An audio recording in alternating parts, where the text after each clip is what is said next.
literally can't fucking breathe. Like the Mm. worst winter breathing ever this year.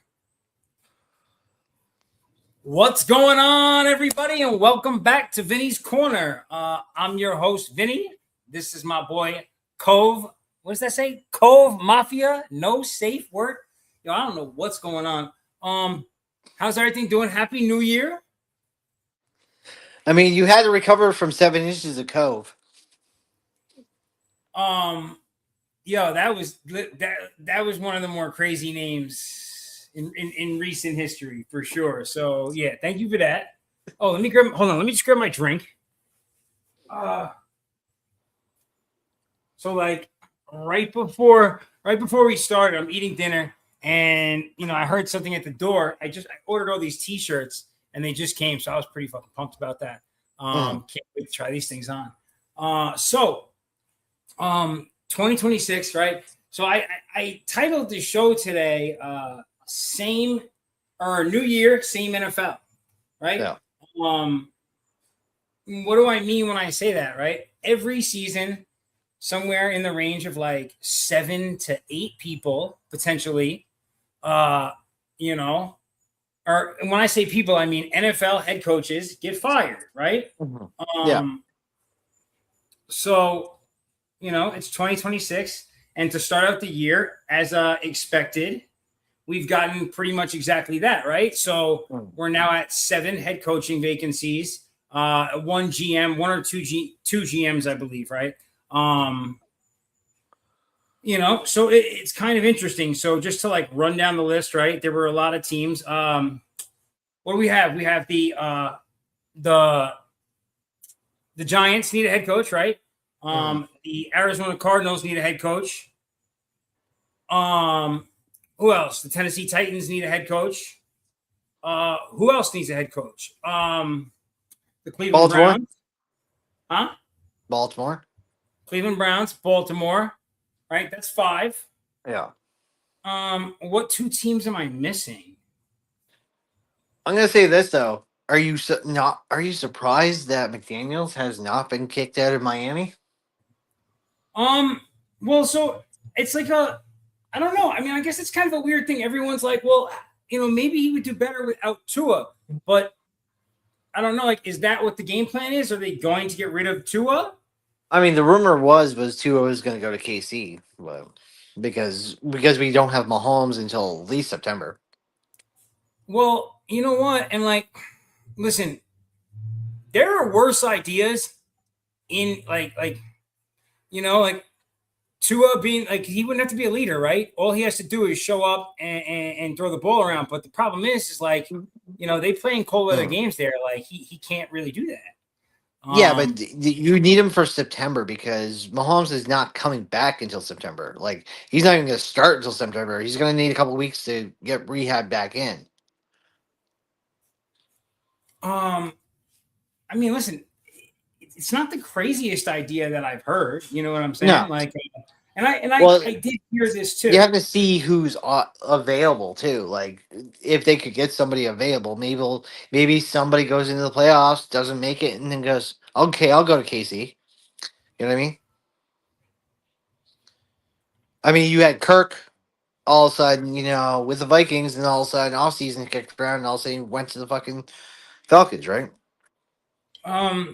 Yeah, I guess you make a good point, right? Money talks. Yeah. And there's nothing wrong with that.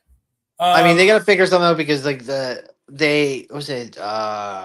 officially I think it's like 92 million, give or take, on Mahomes' contract if they had to cut him at any time soon if he doesn't come back from this, for example.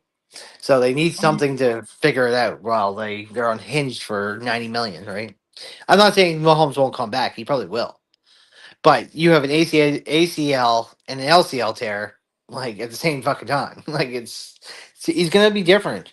Like they try to compare him to Brady because Brady went out like that with an ACL, but it was like Brady came back. But this is an ACL with an LCL. Like this is different. This is a different type of injury when you look at it. And the fact that he's not coming back until at least mid September after coming back from rehab and going off a week or two to practice before he gets to play. So it's huge for him. Oh, did I tell you? So this is kind of a big deal, right? So it's a good place to talk about it. I finally it's nothing, it's not major yet, but hopefully it will be one day. But I've started like my own blog. It's Vinny's Corner Yeah. dot blog, right? If you want to get to the website, I'll post it later. But all my boxing articles are going to be going through there now, so it's going to be Yeah. everything's going to be Vinny's Corner, so pretty But excited yeah, about that. you gotta get your word out there somehow, right? Not just this. Oh yeah, absolutely. Wait, now, okay, hold on. So now what other teams? I feel like we missed two teams. Um, Uh, NFL. right. So we have the Giants, right? Okay, we got the Ravens, the Falcons, the Browns, the Raiders. That's the two teams we forgot, the Raiders and the Falcons. Yeah. There you go.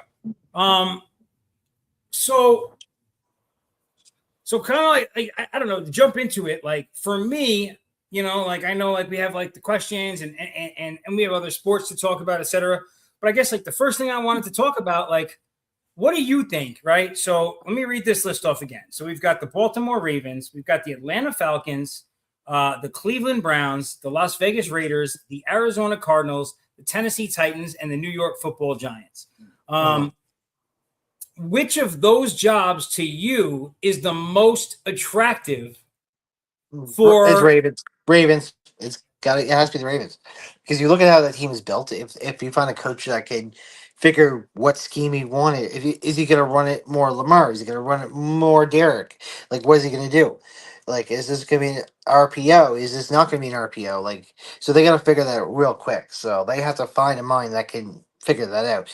You have a good tight end, you have two solid wide receivers, you have a decent quarterback who's coming back. He's won multiple MVPs. I mean, I can't say much more about Lamar than his resume speaks for himself. But he's never won the AFC Championship. So or he's tried for one, right? So it's different. Maybe if he's got a head coach that does it. I mean, Has Harbaugh been there for 18 years. He's got them there. He's won championships. He's got some Super Bowls. Like it's going to be hard to change the dynamic of Baltimore without Jim Harbaugh. Especially what that team is 25 years old at least, and he's been there for 18. John Harbaugh? Jim Yeah, Harbaugh John. is in Yeah, LA. Jim. Yeah, I know. I always get mixed between the brothers. Yeah, Jim and John. Okay, so now, okay, for me, I think, and this is where I was kind of conflicted. I think that I get that side of things, right? But it feels to me like if you go to that organization, I don't know, like almost like Lamar is now in the driver's seat, right? For that organization, like they kept him, they moved on from the coach. Right? I'm Yeah, sure Lamar's blessing was on them moving off of John Harbaugh. That would stand to make sense because I don't think they would have got rid of a coach that he wanted, right? I don't think this gives Lamar a chance to run it. I think it's still going to be.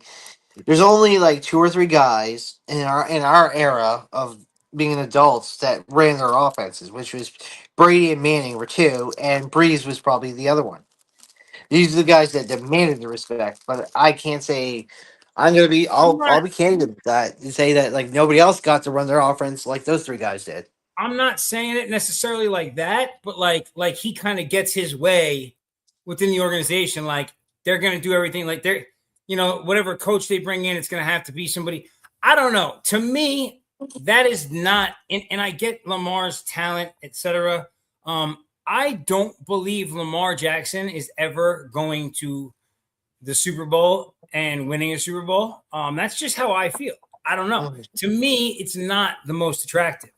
I That have more. I said, have more faith faith in Herbert making it.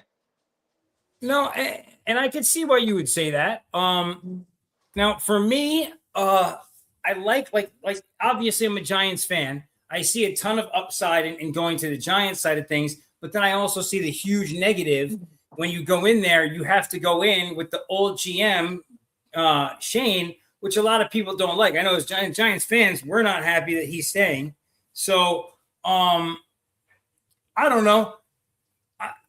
I don't know that I would say that's the most attractive one either. I like the idea of Cam Ward, but like I don't know what is going on in Tennessee with regard to like ownership. Like, why did they move off of Vrabel just to bring this coach in, just to fire him right away? Like, you know what I'm saying? Like, I have a hard time kind of reconciling a lot of this stuff. The Shador of it all in Cleveland, I think that's an interesting side of things as well, right? Mm-hmm. He played good football in the end of the season, and it almost felt like he put the nail in Stefanski's coffin for him. I don't know, which is weird, right? I don't know. Maybe Stefanski helped develop him too, but it's just strange. So, one surprise, because I had to grab something, but I found it and I was like, oh, this was just for Vince. I was like, okay. You know how I love the Knicks, right? I told you I would get you with something, right? But well, for those of you who don't know, he's not even like really a basketball fan. He just likes to hate on the Knicks.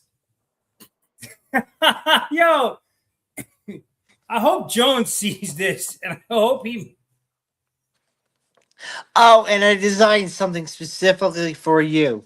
Oh, a memorial of Indiana beating the Knicks with the score up there and everything. You use like you use good quality ink to print this stuff out just to troll me live on X, huh? That's my boy. That's my boy right there. To be fair, give me 1 second here. I don't know. Wow, that's interesting. I'll find it later, but during the holidays, I made you a card, and when I get your address, I'm going to send it down to you. And to be fair warning, it has to do with the New York bricks and the memorial of this nice art piece that you're going to get. I'm all for it. I'm all for that, my friend. I am truly, truly blessed to have such wonderful Canadian friends like yourself. It warms my heart. It truly warms my heart. All right. So I should make that into I should print that on a shirt and wear it as a jersey. Just yeah. I mean, the New York I bricks. would wear it as a jersey. You could wear it as like, I would wear a jersey of Halliburton laying on the floor crying, probably, like something like that would be more up my alley, but I'm not that kind of guy. Yeah. All right. So now out of the coaches who were fired, right? It seems like, what's this guy? It seems like John Harbaugh is like the hot commodity. The rumor was that the Giants were looking to immediately interview him as soon as today. So a lot of Giants fans are waiting, to hear that we potentially got a Super Bowl winning coach. But it's like a weird thing, right? Like this guy was just in Baltimore with like one of the best quarterbacks in football. Lamar, right? Threw for like 40 touchdowns and only 4 interceptions last season. Like he's that kind of good. And seemingly enough, John was not able to kind of put together. I don't know. Was it his coaching? Was it team play? So I guess I'd like to ask you that, Cove. What do you think? It feels like to me, right? Everyone blames like say if you go back to the game last year when the Bills and the Bills and the Ravens played in the divisional round. In the second half of the game, it felt like John Harbaugh stopped using Derrick Henry, and it became something where like they had to throw the ball, and then an incomplete pass didn't work out the way they planned it. Right? Oh, this guy had to catch it. This guy had to catch it. But why did they get away from their game plan? Yeah, right? It was really weird how they did that because Derek was fucking running a hell of a game, He was kicking their butts. and all of a sudden, just In the second half, he had like 3 or 4 touches the whole half. It was like it was extremely odd. He wasn't injured. He was still on the field. He just wasn't getting the ball. So, right, there are certain things where I'm like, as a fan, I'm like, well, that was like pretty egregious coaching, in my opinion. What'd you say? in a way, yeah. You say it was egregious in a way, and I say, yeah, I was Um, egregious. but so that's been the immediate though. Him and Kevin Stefanski have been the immediate talks about potential interviews with the Giants. It sounds like a guy, like the Falcons coach Raheem Morris. He may not look at this fucking guy. Are What? you serious? What? Like, I have no idea what you're talking about. yo, this guy is a White Sox fan. He's a White Sox fan. What? Am I wearing something inappropriate? Is that a Shohei jersey? No, Oh, it's plain. it's plain. If I was gonna get it, I would get a Kiki Hernandez one. Just saying. That's not a bad idea. Yeah. I mean, Kiki is Kiki. In the playoffs, he's solid. You can't be wrong. You can't go wrong with him. All right. So let me look at these. Questions you sent over here real quick. So with the playoff picture set and predictions pointing towards a highly competitive postseason, which under the radar teams do you believe have the best shot at pulling off an upset and making a deep run into the playoffs?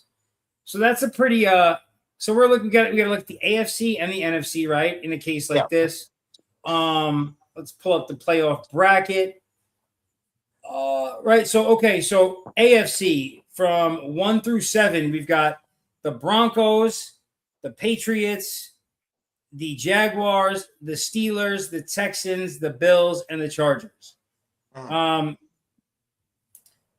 think this. So, I mean, realistically, in the AFC, I mean, you've got a team, right? You've got the Bills at a 6 seed, right? So, but here's the other thing. I think that a lot of people think are just expecting the Bills to win. So the team that I would say, I think for the AFC, I think it's especially if you've been watching the last 6 weeks or so of NFL, it's got to be T-Law, Trevor Lawrence, and the Jaguars. Like that kid's been playing crazy football for the last month and a half. They just look. I think they're going to blow the Bills out. If I'm being completely honest with you, so I think that's the big one in the first round, and I think that the Jags can make a bid, kind of make it all the way, right? To the AFC Championship game or better. Jags Broncos wouldn't be a crazy AFC Championship, but I think it's going to end up being the Texans and the Jags, if I had to guess. Yeah. In the NFC, now in the NFC side, you got the 1 seed, the Seahawks, right? The 2 seed is the Bears. The 3 seed is the Eagles. Then you've got the Panthers at the 4, the Rams at 5, the 49ers at 6, and the Packers at 7. I think that the Packers have been kind of grossly underestimated. Even they're a favorite. They are a favorite. But like I feel like people have been kind of like writing them off a little bit because of injuries and just not quite getting into early season form in the back half of the season. They could be a team. I would love to say the Panthers, but I feel like the Panthers are going to get shellacked by the Rams. Matt Stafford on his game. The interesting part, and I was talking this to roommate the other day, the Carolina Panthers. Just think about this one. When has the Carolina Panthers played in a Super Bowl? 2015, Okay. Then when before that? 2015, something like Yeah. that. Yeah. Okay. 2015 was their last Super Bowl. The Okay. last one before that was 2005. The last one before that was 1995. And now it's 2025 one. Oh, you're going with the conspiracy theory. I love this. I'm all for a good conspiracy theory. So you think that because it's now the 10th year, the 2025, Yeah.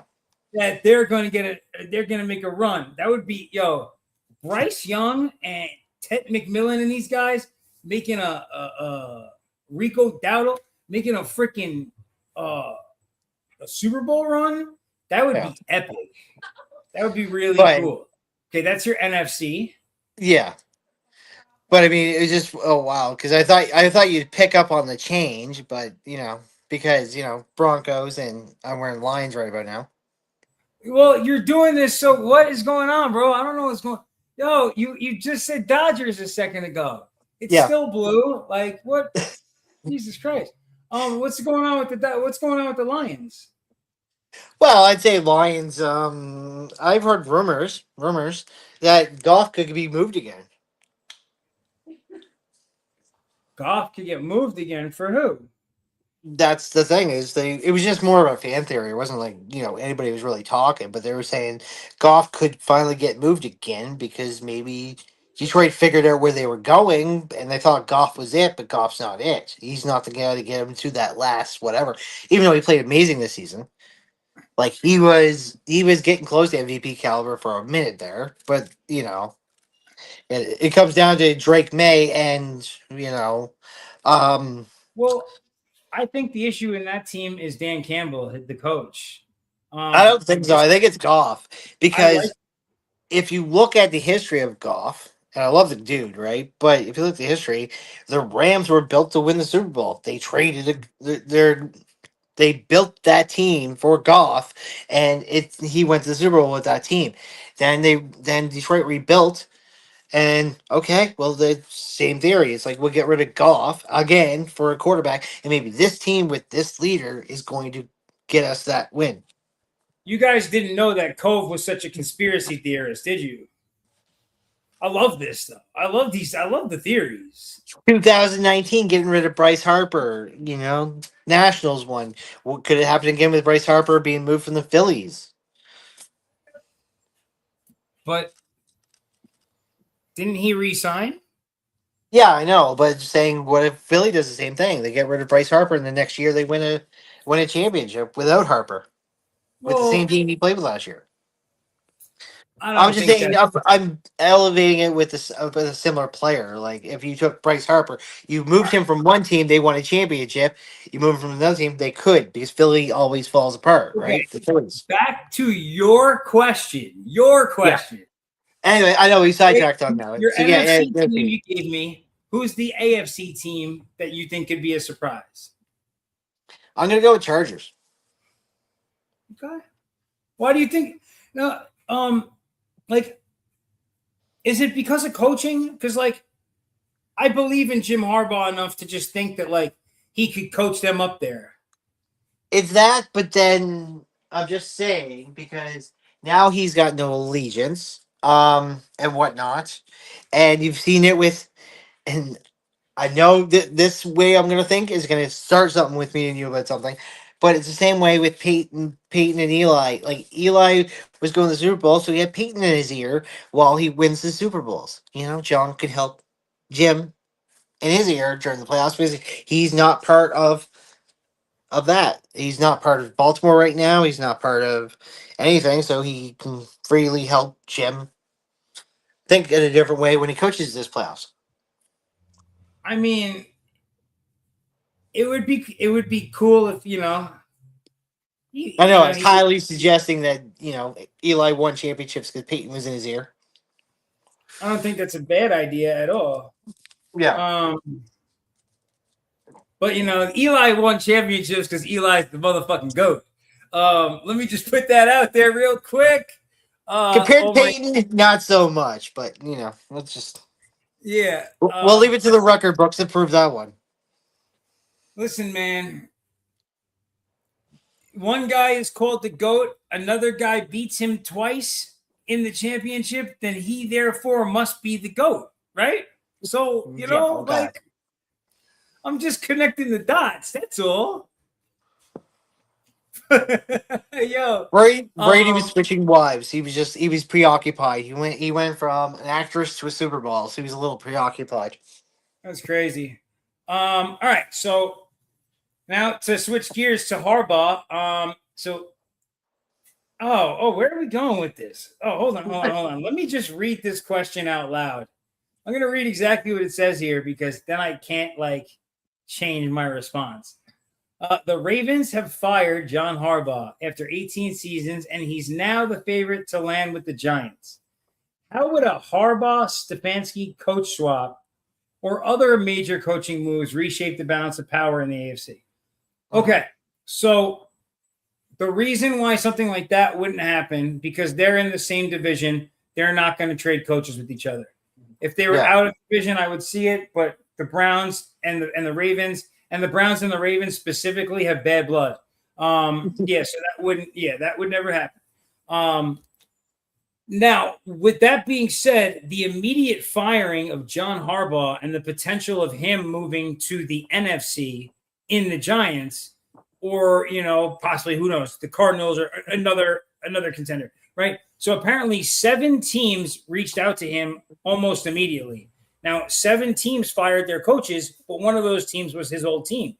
So that means that the 7th team is a team that has an active seated coach right now that were like, yo, John Harbaugh just got fired. To hell with this guy. Let's go see if he's available. Yeah. So I think that will shift things in the NFC, certainly, right? He's a proven commodity. I don't think that it's like suddenly he can't coach. I just think that he became kind of stale with that. And like he needs a fresh start. The team needs a fresh start. I think it'll be better for Lamar and the Ravens. I think it'll be better for him, Harbaugh. Now, that being said, so Zach Taylor must be on the hot seat if he's not going to get fired. That's the Bengals coach. Stefanski was just fired. Harbaugh was just fired. And then you've got Tomlin, who just managed to win another division.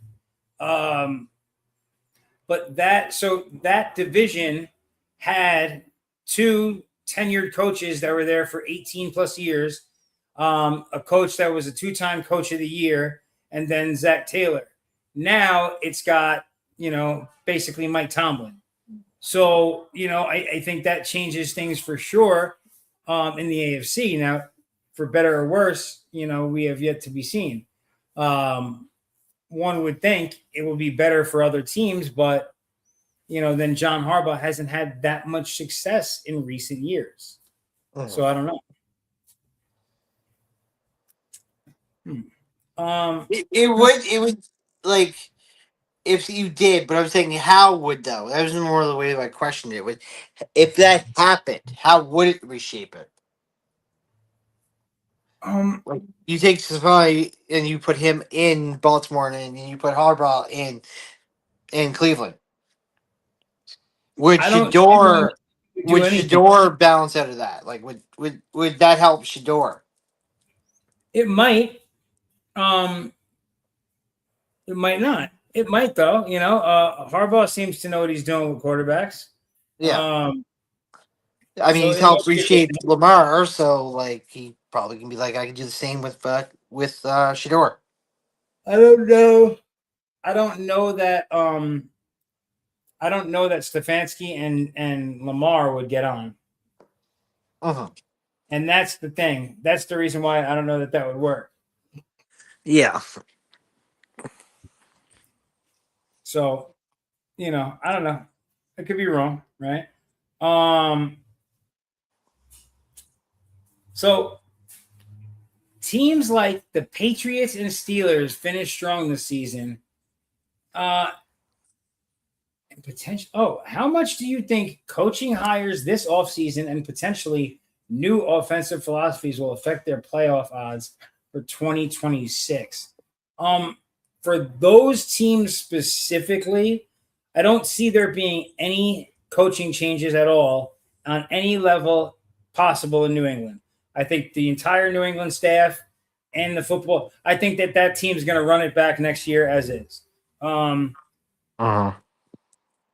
If, let's say, the Steelers lost in the first round again, and then Mike Tomlin and the Steelers decided to part ways. I mean, I think it would. I think depending on who the new coach was, like it could change things a lot. You know, I don't know who that would be, but I think that's a real possibility. Like if he loses in the first round of the playoffs again, like what's your excuse this time? Yeah. It's been so they were saying on ESPN there have been 3 presidential inaugurations since the last time Tomlin won a playoff game. That's wild. Like what? Like that's wild. It's been a minute. Yeah, man. It's been like 10 years, dude. Like that's a long time. So I don't know. I think, but like if they got the right coach, but I think here's the thing, like the Steelers are just like I don't know what they're doing. Like they won their division again, and now they have a coach that or a quarterback that's like my age.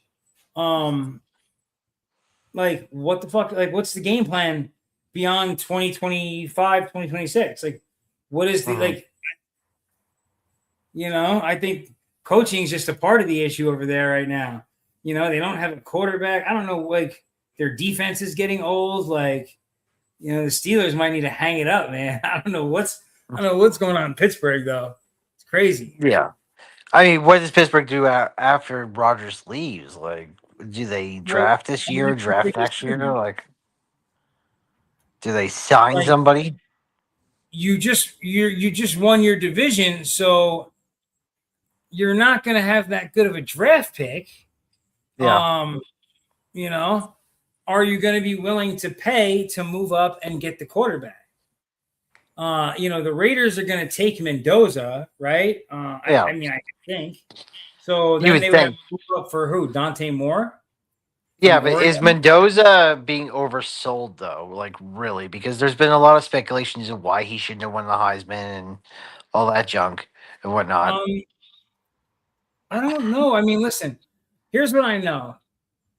I've been a hater since day one because what the fuck is Indiana football? Yeah. But I'll give you an example. Like, okay, so this is the first time the Raiders have a number 1 since their last number 1 draft pick. Who, Jamarcus Russell? Yes. And Jamarcus withheld information to why he wasn't the number 1 when everybody thought he was the number 1. And that was a bust. So, I mean, this could potentially harm. Now, I think with Brady as an owner, they're going to have a little more QB knowledge on what they're looking for.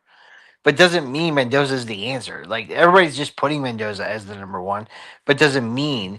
I mean, we got to wait till Friday, right? When they play Ohio. Or who are they playing? Is they in Ohio?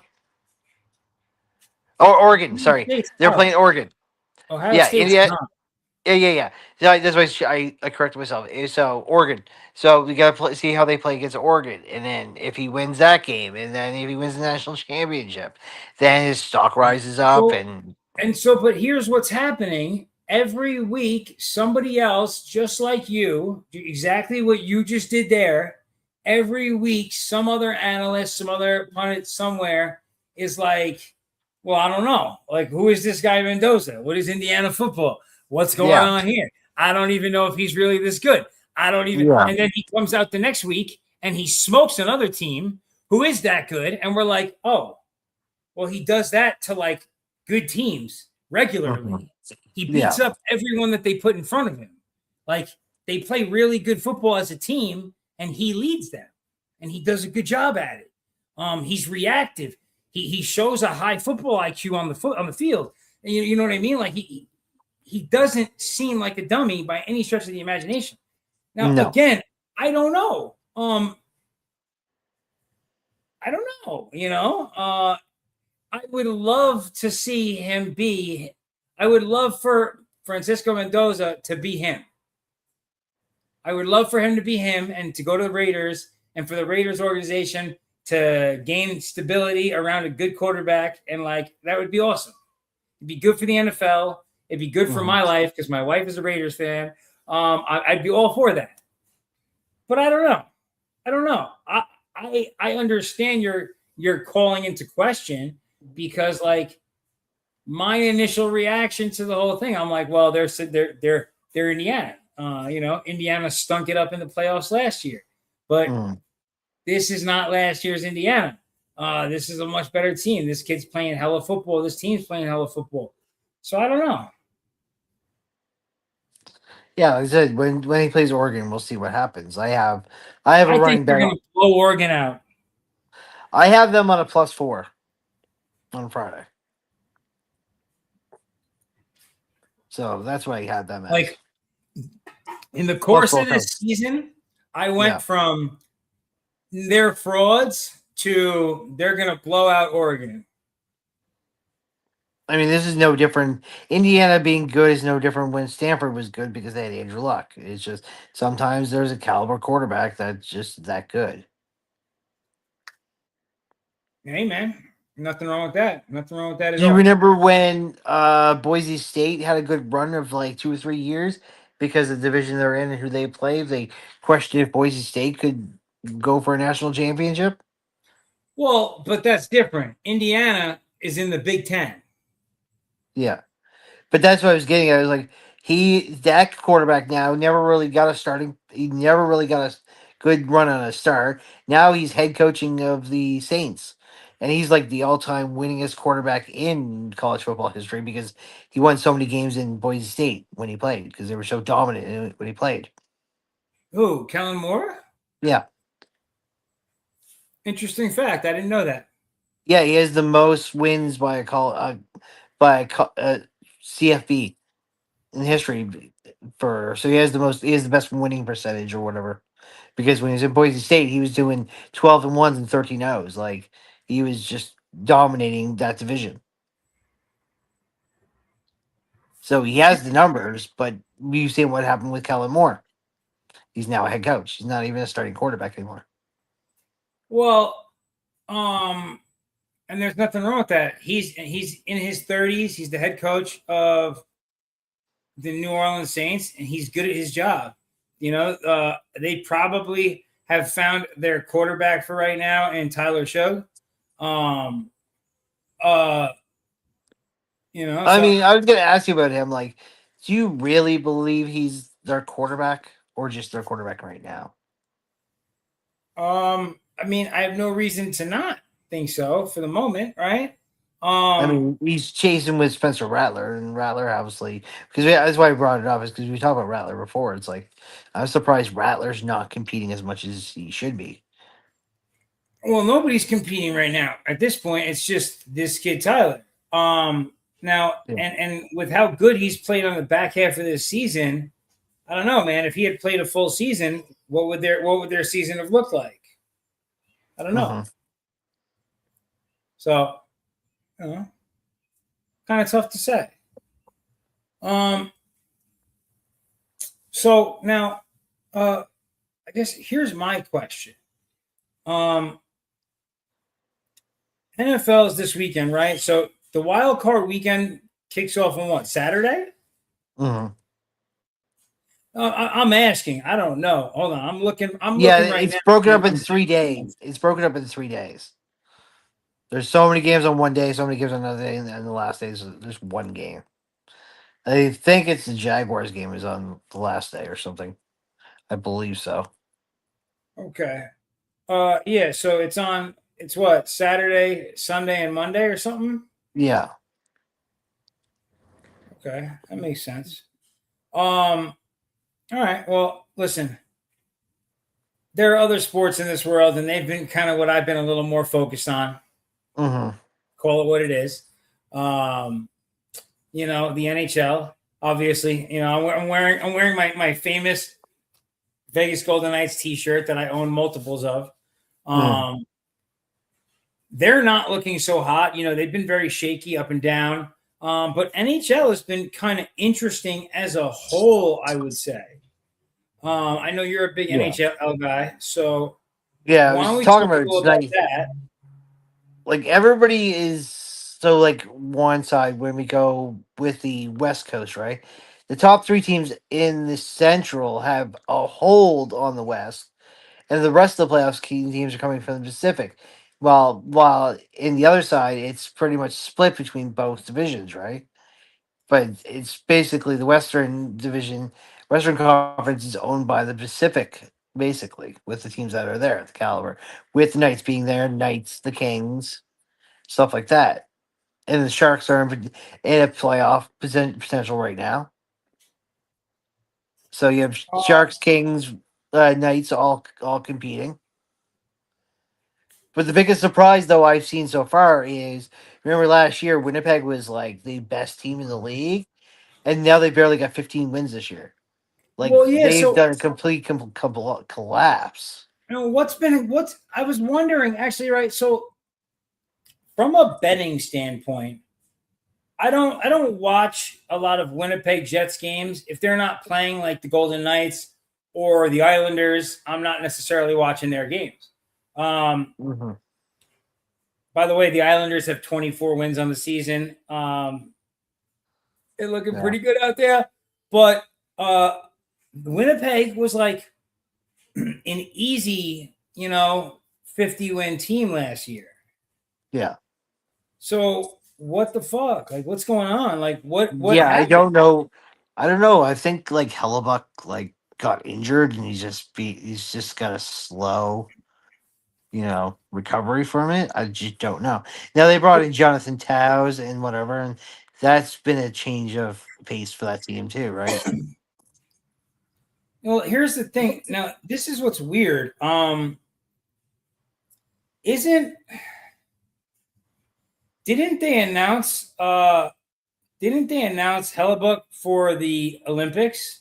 Yeah. No, but I'm saying this season it feels like I think he had an injury or two earlier on. It's kind of hit the way he plays, I like don't and know what's whatever. It I gets mean, kind of hindered. It's kind of like Igor, right? Zerkin, like he should be playing as with that Rangers team. He should be competing right now, and he's barely in there. Like he's the Islanders are doing better than the Rangers, and that's the surprise, right? Zerkin's never really been bad, but the last two seasons, we were talking about last year, the Rangers were in a playoff contention, and then bam, they're not. And then they haven't been since then. They've collapsed completely.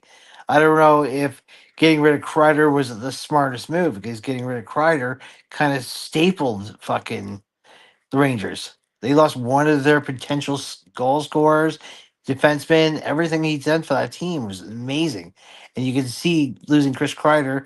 And the Ducks started off hot with Kreider, so like they've made some moves that have hurt them a little bit. Same thing as um, Vancouver getting rid of Quinn Hughes, giving him to Minnesota. Now Minnesota's you guys were joking about when I was mentioning Minnesota, and then they get Quinn Hughes, and well, the Minnesota's big up there right now. the big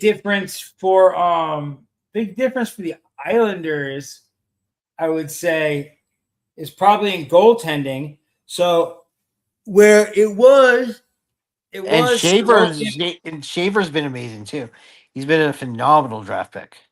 Yeah. Oh no, absolutely. But it was Sorokin and Varlamov. Now Yeah. it's Sorokin and Rittich. And Rittich has 11 wins on the season already. Hmm. So he's a good second goalie. You know what I mean? He's playing Hmm. really well for them. But the I, Islanders are also scoring a hell of goals. The Islanders are a high scoring team this season, which is pretty exciting. So um, now let's see what the questions are here. NHL players returning to the Olympics in Milan Cortina and big names like Leon Draisaitl expected to lead the national teams. Um, excuse me, which Olympic hockey storyline should fans follow more closely? Roster surprises, NHL stars, international competition. Um, so I'm just going to open that question to you. What do you think? I mean, I took some flack from this the other day, speaking not about the Olympic roster, but just about Team Canada. And someone's like, they got really uptight with me because I said they said that like hockey's a rich sport, which it is. It costs a lot of money to do it, but they were like they felt like the Team Canada only getting bronze this year had no heart in it, and it's like it's not. We've won 3 golds, 1 silver, 1 bronze. You guys won two back to back golds in the World Juniors. I'm like, so that's going to go into the Olympics, right? And but you know how it always works: the USA versus Canada always when it comes to the Olympics. But now you see Finland and Sweden and Slovakia fucking doing amazing. Like they got some amazing teams. So I will be very surprised that like if it is a Canada USA final. Um. Okay. Well, so So like what I mean is like the talent now, the talent pool in the NHL, it used to be like 60% Canadians. Now it's like 40, not 20%. The Americans have the same number, if not more. But now you got Finland and fucking Germany and Great so Britain, and you got these other countries. what team, right? So everyone historically, right, especially in the Olympics, you watch Russia, you watch Canada, you watch the United States, right? Those are the big hockey countries, right? Mm. What country would you say would be a good one for people to follow now? So would you say Finland would be a good one? Sweden. Sweden. Sweden has a good depth. We haven't had a lot of great Finnish players. Like there has been great Finnish players, but if I was going to go between Sweden or Finland, oh yeah, I definitely go Sweden. There's tons of talent coming out of Sweden, and a lot of these kids you're going to see, especially Sweden and Finland. Unlike USA, USA's got a lot of Well, NHL so who's players. like a popular NHL name from Team Sweden? Well, it's usually a Carlson. There's always a Carlson. There's always a There Carlson. is always a Carlson. Absolutely. Yes. K-A-R. Yeah, Carlson with the K. It's a Yeah. fact. So I Um, mean, but I mean, their goaltending's been amazing. Sweden just won World Juniors, right? They won the who's gold. the starting goalie for Sweden? That's what I don't know is like because I don't know the young ones like that. I used to be like Well, what okay. about like okay, say not juniors, but like their regular country team? I would have to look it up. I haven't looked up this. Because I like I'm seen trying to think like USA has announced their roster and Canada's announced their roster. Now we're just waiting for Finland and Sweden to really are unveil their there roster. any starting goalies from Sweden in the NHL right now? Not that I can on top of my head. No, like I couldn't think of Swedish goalies. That's why I was saying about the team that went to World Juniors. Like that's the guy. These all of those kids are the ones that are going to represent the Olympic team per se. Outside of the very select Sweden players and Finland players. It's made of the it's basically the Olympic roster for Sweden and Finland is made up of NHL, so much NHL, and then it's made up of so much of the World Juniors because Macklin Celebrini got invited to the Olympic roster. So Finland and Sweden are going to use the World Juniors and World Men's, and they're going to figure out that roster with that. Yo, um, Linus Olmark, Oh yes, Allmark. I forgot about Allmark. Olmark, Markstrom, and Yeah, Gustafsson. yeah, Three good goalies from Sweden.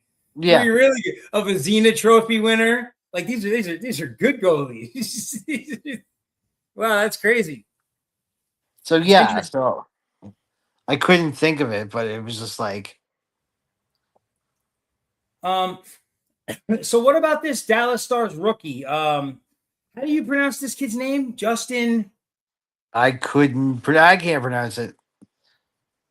It's Like, like Rikawian. mhm.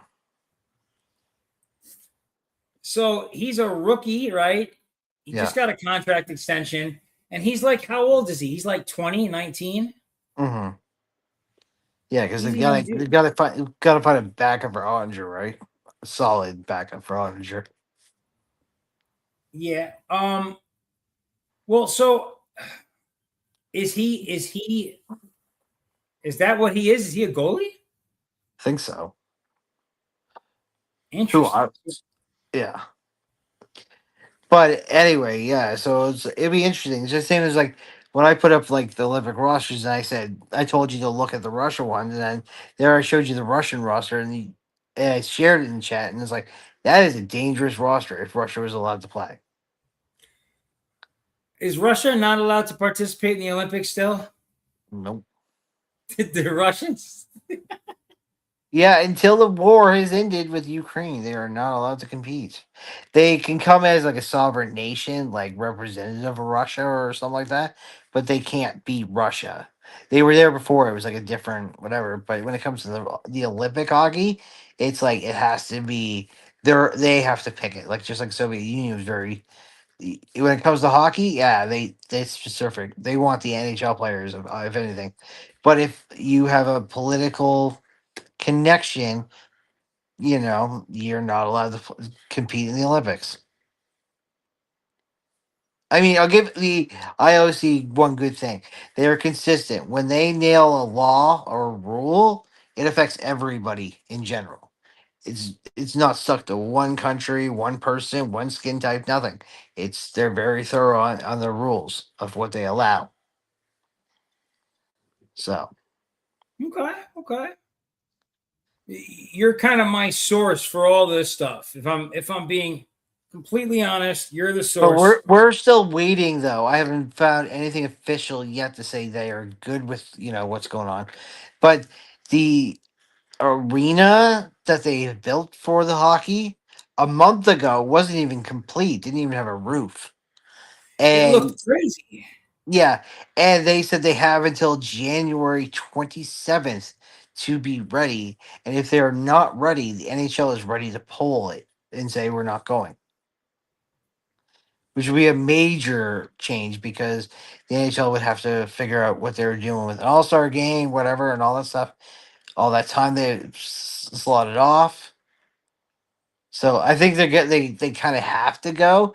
But the thing is, if there's no fucking roof on your goddamn arena, you can't host the event. Well, they'll get that sorted out between. I mean, a month in a month's time, they could build a whole. There's a lot they could do in a month. I think they'll be fine. But I saw that same thing too, and I was like, wait, that's a little crazy. But I think they'll be okay. I hope so, because not having hockey at the Winter Olympics would be really weird. Yeah, it wouldn't be these. Best part of the Winter Olympics, Yeah. that and curling. Mhm. Curling I so. know some people like can't get into curling, but curling is especially when it's nations. It's insane. It's a very interesting one. Yeah, we kind Um, of really get into it. so all right. I wanted to touch on the NBA because I wanted to give you some time to hate on the Knicks, and I wanted to give you a little time to hate on the Knicks too, for myself because we just lost to Detroit Pistons by like 30 something points, and that upset me dearly. Lost me some money too, but we'll worry about that another time. So with teams like the Pistons and the Celtics currently near the top of the Eastern Conference standings, which storylines are better in performances, injury impacting? What things do you think are going to have the biggest effect on these teams? For me, I think that the biggest thing for the Eastern Conference is the Knicks' performance. Hmm. I think the Knicks have the ability to be the clear one, but they need to perform like that. So I think they affect everybody else at the top. I think that the Knicks, the Pistons, the Celtics are probably going to be the top teams, and the Cavs top like 3-4 teams, which I would expect, right? But depending on it's really going to be their in-conference play, I think, more than anything, right? Head to head. Like this is one of the things so last season, right? One of the things the Knicks had a real hard time with was beating the top teams. You know, if they can't beat the Cavs, if they can't beat the Celtics during the regular season, then how does it affect everything? Well, it just means that they're going to have a lower seed than they should, and it's going to give these other teams the opportunity to have a better seed later. You know, so it just kind of depends. You look like you are shot right now, my friend. It's okay. I understand. Late night. Early morning. Back at the hospital? No. I just woke up really early, and it's late now, right? Okay. So we'll talk about that later. So another one that I thought was kind of an interesting one, you had touched on the impact of rookie players. And, you know, so the one that you had first brought up that I guess everybody thinks of is Cooper Flagg. Cooper Flagg has been fantastic. I also wanted to highlight, though, for me, the guy who's been like the rookie that's had the biggest impact, I think, immediately is VJ Edgecombe on the Philadelphia 76ers. But I also think that Cooper has kind of taken over the role, and he's running Cooper is not like a true point guard, and he's running that kind of a role right now a lot of the times, and kind of like running the show for Dallas, which I think is really cool. So I'm pretty happy about that personally. But I think it's good to see what the rookies are doing early on, and the fact that they're making their presence felt. It's exciting for the league, I think. Bailey looks pretty good over there in Utah. All around, though, I think as a whole, this class has looked strong. Yeah, I think that's a good one. Listen, so the last thing that I wanted to just touch on, guys, I'm going to put a post out there later today so you can check it out. There's already one out there, but as I was explaining earlier, if you go to Vinny with the Y, so Vinny's Corner, VINNYS Corner, CORNER.blog, BLOG. That is my new website. It's my new little blog where I'll be writing about boxing, you know, because I love to talk about boxing. I love to talk about all sports, but I like to write about boxing too. It's kind of my thing. So I wanted to just highlight that. As always, guys and everybody, thank you for chiming in. Thank you for joining us tonight on Vinny's Corner. My guy Cove, do you guys have anything else going on this week? Yeah, it's tomorrow night, same time. Tomorrow night, same time. All right, guys. Tomorrow night, same time. All right, everybody. You have a wonderful week from Vinny's Corner. Take care, everybody. Why didn't it didn't end?